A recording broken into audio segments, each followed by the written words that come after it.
This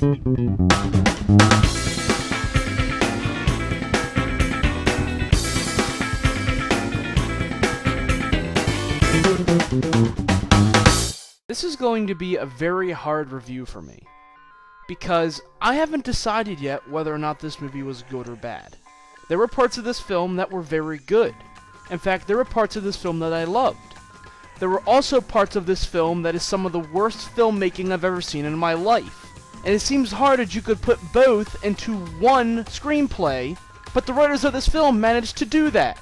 The first hour of this movie has some genuinely creepy and disturbing moments, and the atmosphere created is one of the best I've seen in horror this decade.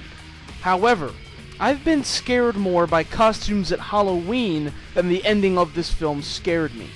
In fact, I think that's how this director made the ending of this movie. It was probably right around Halloween. He couldn't figure out how to write the ending of his movie, so he went out with a camera crew, found a haunted house that happened to be decorated for Halloween, and just shot the end of his movie. That makes a hell of a lot more sense than what they put in here.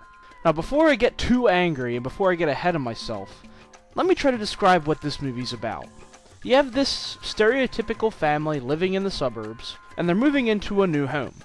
One of their sons, by the name of Dalton, happens to be exploring upstairs in the attic one day, and falls off a ladder and hits his head. No big deal, life goes on.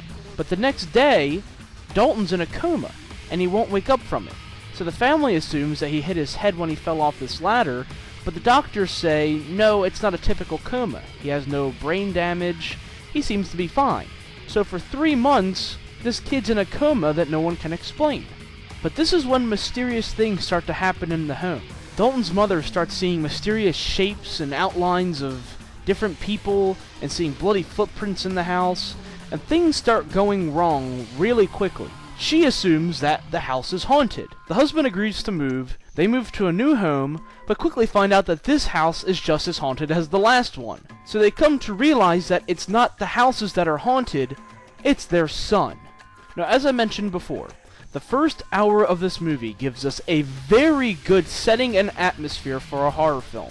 What I liked most about the first hour of the movie is that they didn't go down the route of the jump scare. You all know what I'm talking about, where a cat jumps around the corner, or there's a big flash of light and nothing happens. So many horror films do that nowadays, and frankly, most of us get sick of it.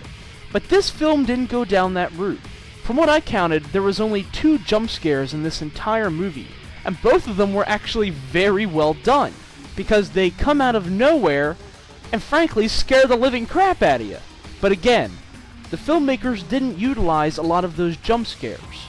They instead went for a very creepy and disturbing setting, and in my mind, that sticks out more in the minds of fans. However, a little over halfway through this movie, it begins to rip off of several other horror films, particularly Poltergeist and Paranormal Activity, with a little bit of hint of Exorcist thrown in there. In fact, this movie became so close to Poltergeist at some points that I almost expected that Cajun woman to walk out and start muttering to Carol Ann. This turned into Poltergeist, to the point where they bring in the scientist to test the house, to the point where they start talking about another realm where the child's gone into, to the point where one of the parents has to go into that realm to try and find the child. I mean, honestly, screenwriters, did you just run out of ideas? Did you have to rip off of Poltergeist? You were doing such a good job for that first hour. Everything was going great. Why did you have to take the low road? And not only that, but it looks to me like the film ran out of budget in the last 30 minutes. There are scenes in the last 30 minutes that look like some of the worst Halloween haunted houses you have ever seen in your life. The scenes aren't scary, they're not creepy, they're not disturbing, they're just silly. I started laughing at how silly the makeup and costumes looked. I just really wish the screenwriters could have kept up with the way the first hour was. I was so impressed by the first 2/3 of this movie. And frankly, I was ready to give this movie a really good rating. But once that last act hit, I hated the movie. And I mean really hated it. So, final rating. I want to give credit where credit is due. and I want to credit this movie for a couple of things. First and foremost, they made this movie on a $1.5 million budget, which in Hollywood terms is chump change. They made a full-length horror movie with very, very little budget, and I do applaud that.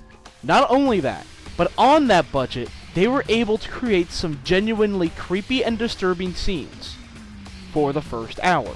But after that first hour, the movie goes straight downhill. There is not one good scene in the last 30 minutes. I don't know what else to say other than the ending of this movie made me angry.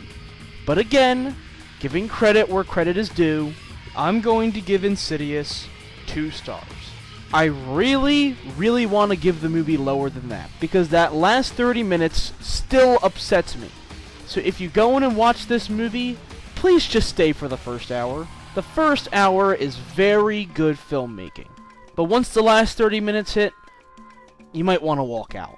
So if you'll all excuse me, I feel the need to go watch Craig T. Nelson for a bit.